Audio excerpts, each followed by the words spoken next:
Please join us in saying, life is a gift for which we are grateful.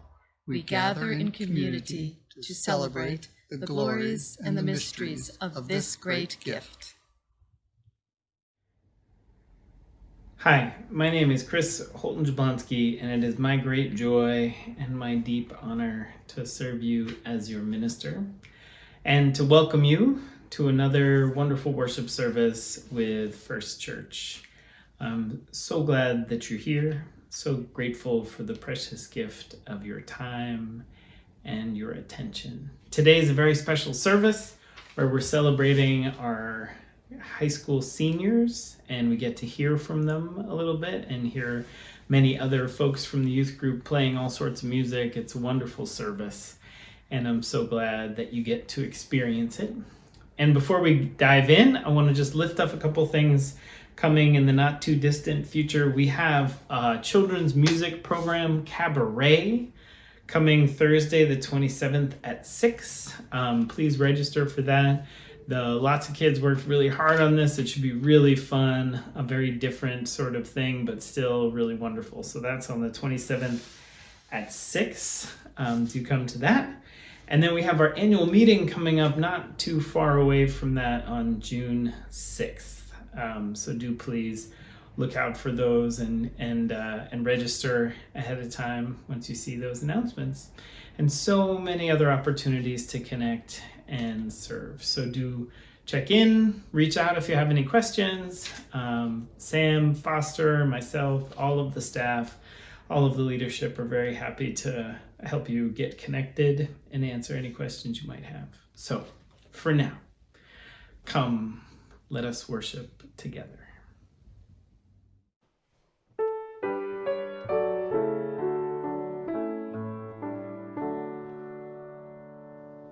Touch the earth, reach the sky, walk on shores while spirits fly, over the ocean, over the land, our faith, our quest to understand.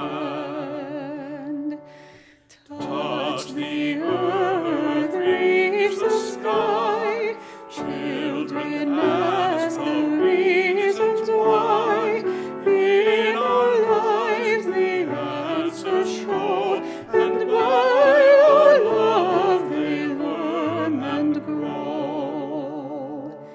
Touch the earth, reach the sky, all are born and all shall die. Life's the time left in between to follow a star, to build a dream. Touch the earth, reach the sky, hug the laughter, feel the cry. May we see where we can give, for this is what it means to live. Touch the earth, reach the sky, soar with courage ever high. Spirits joining as we fly to touch the earth and reach the sky.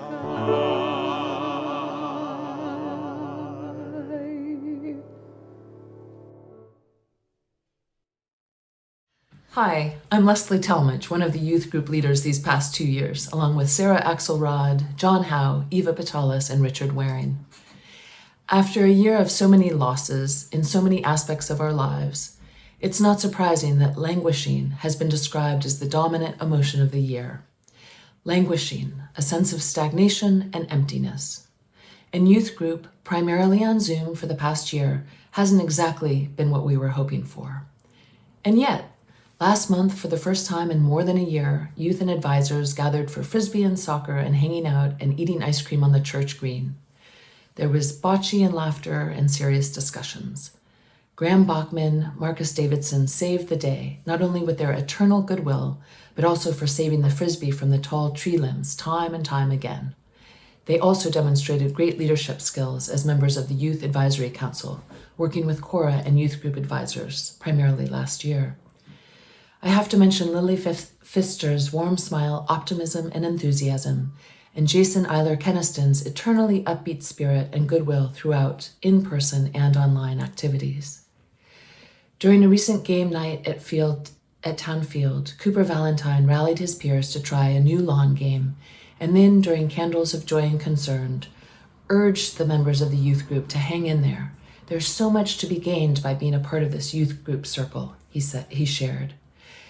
SB Garshina Bobro said she wished she had participated in youth group more this year. It's so reassuring to belong, to feel a part of this community, she said. And I have to say, it is so reassuring to be a part of this youth group community, indeed. This fall, when Halloween was for all intents and purposes canceled, Espe, Charlotte Conroy, Lily, and others made bags of Halloween treats for the younger kids in our church, which they delivered to their front doors. Our youth are committed to others, and it will come as no surprise that 5 of our seniors were named as Belmont High School Marauders of the Week at different times this past year. Cooper for his involvement in every singing group at the high school, including the Madrigals, and for his motto to always be open to new activities.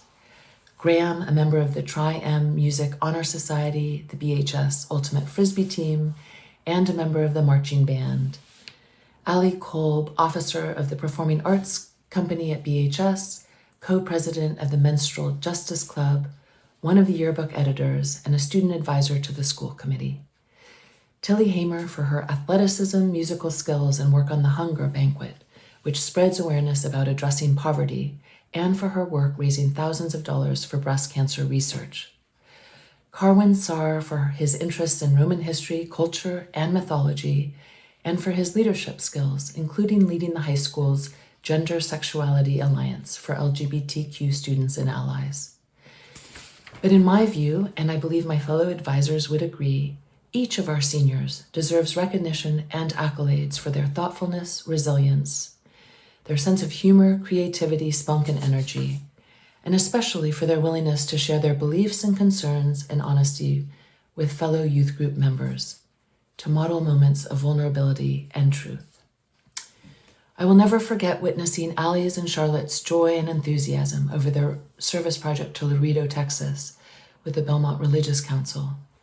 There, they described seeing immigrants waiting to get into the U.S. along the Rio Grande, and where they described meaningful conversations about their spiritual beliefs with Jewish and Mormon kids and others with more traditional Christian beliefs.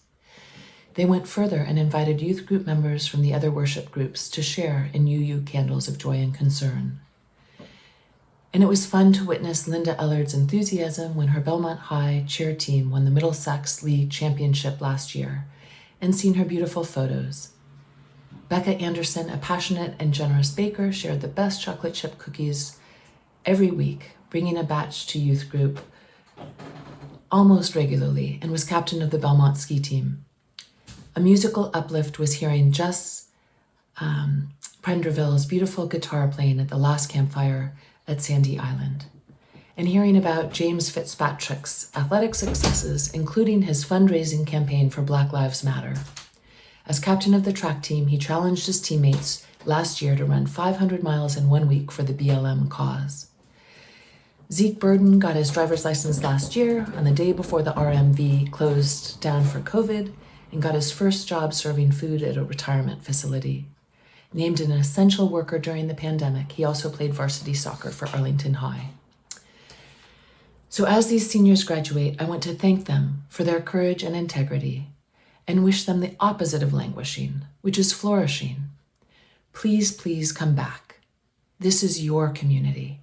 We will miss you, we are rooting for you, and we will be here again when you come back home.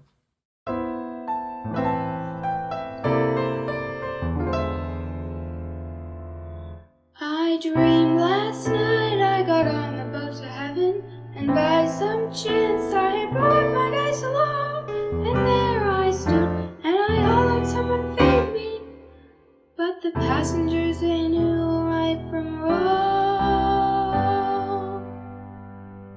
For the people all said, sit down, you're rocking the boat. People all said, sit down, you're rocking the boat. And the devil drowned. down, check your notes, sit down, sit down, sit down, sit down, sit down, you're rocking the boat.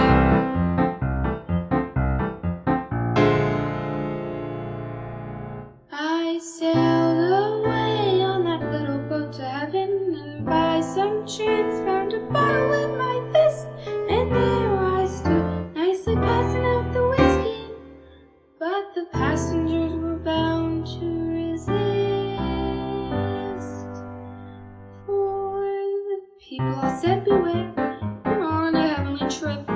People all said, beware, beware, you'll scuttle the ship, and the devil will drag you under by the fancy tower, your wicked neck. Sit down, sit down, sit down, sit down, sit down, you're rocking the boat.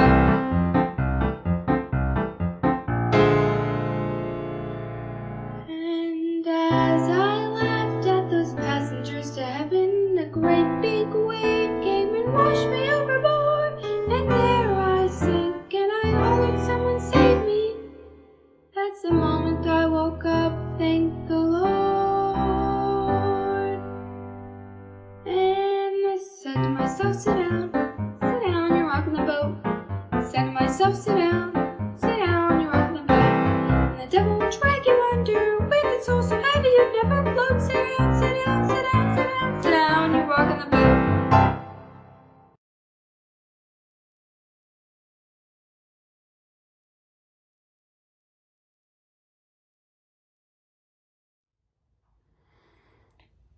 My experience in youth group has been that of adversity and challenge.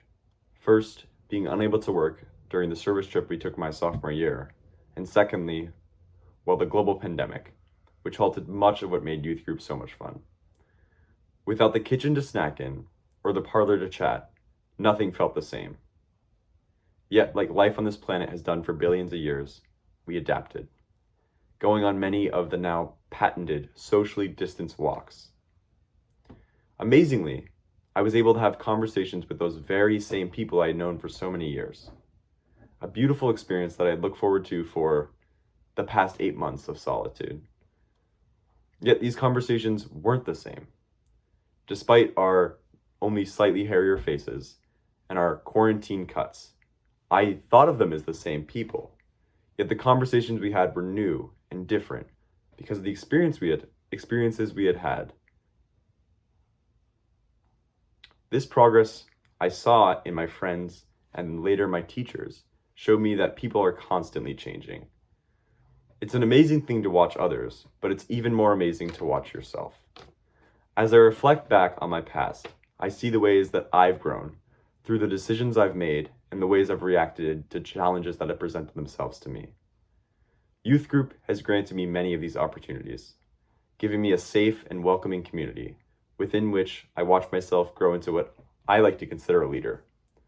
I've learned the more you invest into any situation, the more you can get out of it. And this held true for youth group.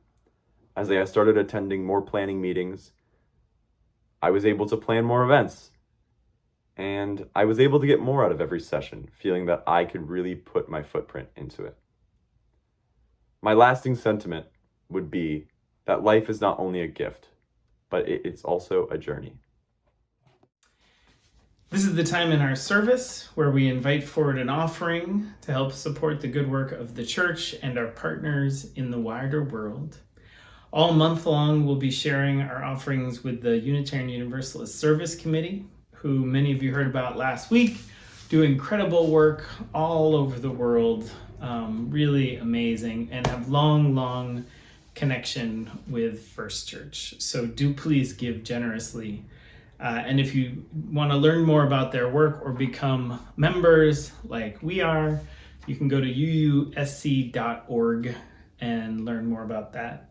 It's very affordable to be able to support this incredible work that they're doing. So if you'd like to make an online donation, you can text the word offering to 617-819-8168.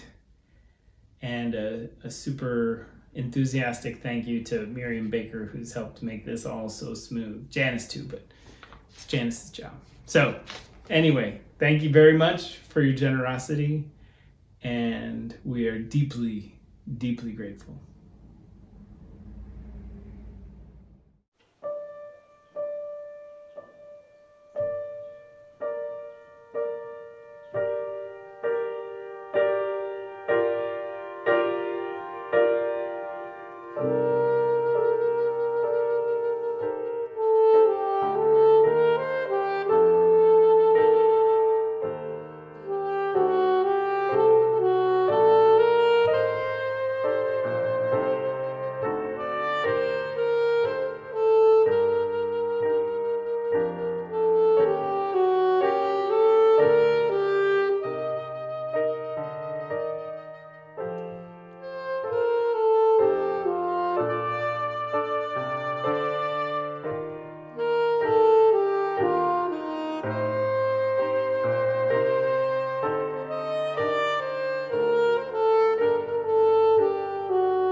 Good morning.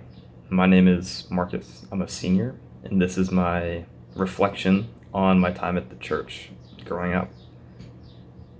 Yeah, so there's a I was talking to some other seniors at the church about this, and we were kind of just saying that like it's hard to shove everything, it's hard to cram everything in that we want to in these 3 minutes, and to really say, you know, everything that this church has meant to us, because it has been a huge part of our lives for forever, for as long as we can remember. It was, you know, I've been going to activities at the church since I was 5, I think. You know, a lot longer than I can remember for sure. But it's been a great.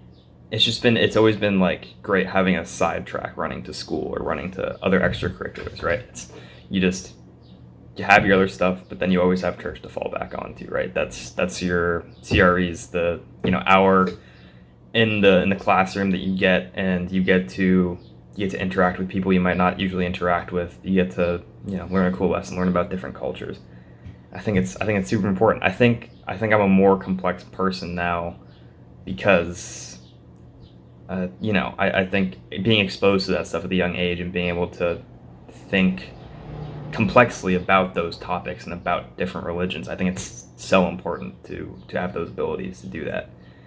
And that, you know, the plays, I think, taught me discipline, and I think they taught me a lot of my public speaking skills definitely come from, you know, memorizing lines and saying them on stage. And when you stop doing that, you definitely notice like a decline in those skills because you're not practicing them. But I think this church gives an incredible basis for kids and teenagers to be really, really successful, and just really, really successful people, not necessarily successful in school or anything like that, but just a good person and a successful human being. So I don't think there's anything that can replace those experiences. I think COA and youth group are really up there with like just some of the best programs we have around here, because I think the community and the closeness that you have in those groups when it is you know, a proper youth group year, I think it's unmatchable. I think service trips are a super unique experience, and I think those are irreplaceable too. I think that, yeah, I think every kid in Belmont should have the experience of having to, you know, see what, or research in an event that they see what is wrong happening in the world and actively going towards fixing that. I think that's super important for people to, you know, just internalize and get, and meeting those other people in other cultures. That's so important. Even if it's just down in, you know, North Carolina or just some other part of the U.S. That's so important to just get out of your boundaries and talk to other people. But yeah, over quarantine I've been looking at people who have been successful in the military and successful in sports and motorsports and stuff like that. And you always hear about the experiences they had coming up, and, you know, these are the experiences I'll be taking into my life and our lives in the future. This is it. This is what we got. I think that's great. I think it's really all we need. I think church has worked really well with all my other extracurriculars and stuff like that, and I think it's made me into a person that I really do like. So yeah, there's a ton more stuff I could say. Certainly, I think there is a crazy amount that comes out of this church, but I think I'm gonna cut it there. But thank you for giving me all these opportunities and chances and giving me the time to speak. So thank you. Hello, I'm Graham Bachman, and I've spent many hours listening to seniors and freshmen talk about their UU identity. And I've spent even more hours thinking about my own, what I would say when I would be standing at the pulpit. Like, give my middle school self thousands upon thousands of hours, and he would never come up with the current scenario we're in, where I am hopped up on Tylenol and just about to pass out because of the miracle vaccine that just got injected into me yesterday. Nevertheless, there have been a wide panoply of sermons, speeches, and readings from the pulpit. To shorten the list, people standing up there have referred to me as a mad king who wants to kill a baby, an albeit weird king who wants to give a baby perfume, a star-bellied and plain-bellied Sneaksh, and a zit-covered and not zit-covered Graham. I find speaking about the UU Church to be a real struggle. The same way I imagine writing a best man speech would be a struggle. I don't want to diminish the value this community has had on me, but I also don't want to be too sappy or embarrass myself or the church too much. Boiling down hundreds of conversations I've had with myself into one cohesive thing is a daunting task that has taken many years of hypothesizing. Of course, all that mental planning got thrown away with the start of the pandemic. Earlier on, I came up with so many fun ideas for my time up in the pulpit, be it wearing the 5 cross necklaces that I collected from other UUs during our Building Bridges trip to Common Cathedral, showing off my Book of Mormon that we got from the local temple and that they just gave it to us so graciously for no real reason, knowing that we probably wouldn't read it, or flaunting the foot-shaped finger puppet and Gary the Snail wind-up toy that I was given or stole while on our youth group service trip to North Carolina. Don't worry, I was stealing from a dumpster. It wasn't that big of a crime. When writing this, I saw a commonality between all these lists of things I wanted to do or things I'd heard from the pulpit. It's just plain old absurdity. And that is perhaps the lesson that the UU community and church has taught me, to accept and love the absurd. Now, I've never been sitting down in a pew and been told by the pastor to love the absurd, the people who seem absurd, the old man giving perfume to babies, the person 2 years your senior who buys you an oddly well-crafted foot puppet, or the most passionate and energetic gnome of a man who happens to be one of the 5 UUs in the entire state of North Carolina, and on a whim from the graciousness of his heart, makes the entire youth group barbecue on a 2 days' notice. You might not think of ourselves as an absurd group of people, but we really are a nutty, nutty bunch. I'm pretty sure in many parts of the country, a church with a pride flag in front is considered peak ironic comedy, as unfortunate as that is.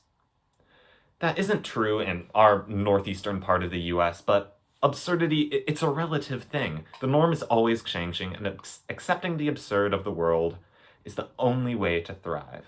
There are people around today who were alive when Europe was mostly governed by kings and queens who were all related to each other. A young Graham grew to accept that boys can sing and dance thanks to Alpha, while a teenage Graham was reminded that sex happens, and sometimes you are taught it by your closest friend's parents, who are also friends with your parents.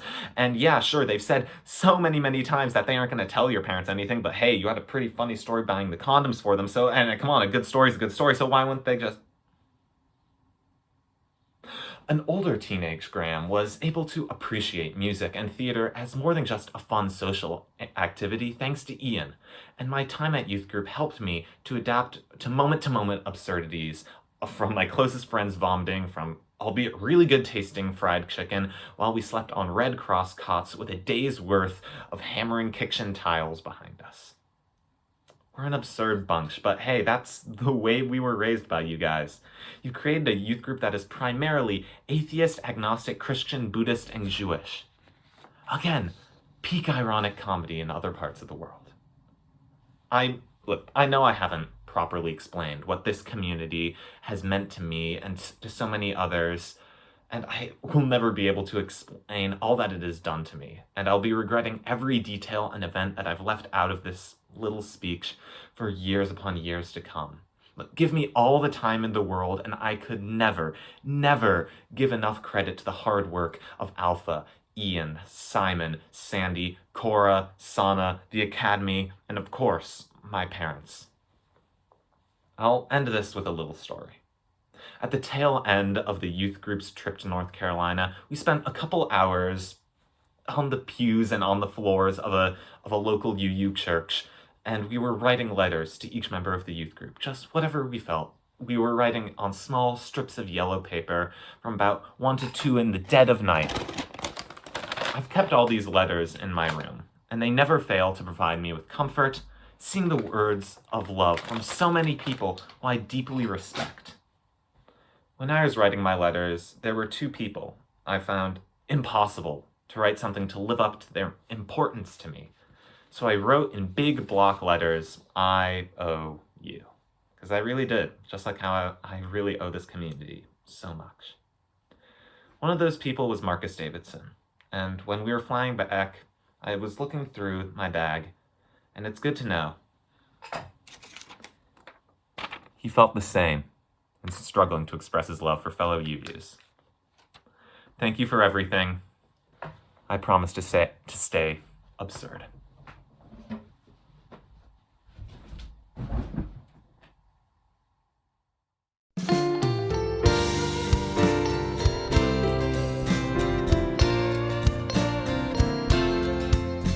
We laugh, we cry, we live, we die, we dance, we sing our song. We need to feel there's something here to which we can belong.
close today with these words from Howard Arnold Walter. Be brave, for there is much to dare. And this is my prayer for these seniors and for everyone else who are moving on in transition, stepping into the unknown. I would be true, for there are those who trust me. I would be pure, for there are those who care. I would be strong, for there is much to suffer. I would be brave, for there is much to dare. I would be brave, for there is much to dare. I would be friend of all, the foe, the friendless. I would be giving and forget the gift. I would be humble, for I know my weakness. I would look up and laugh and love and lift. I would look up and laugh and love and lift. Amen.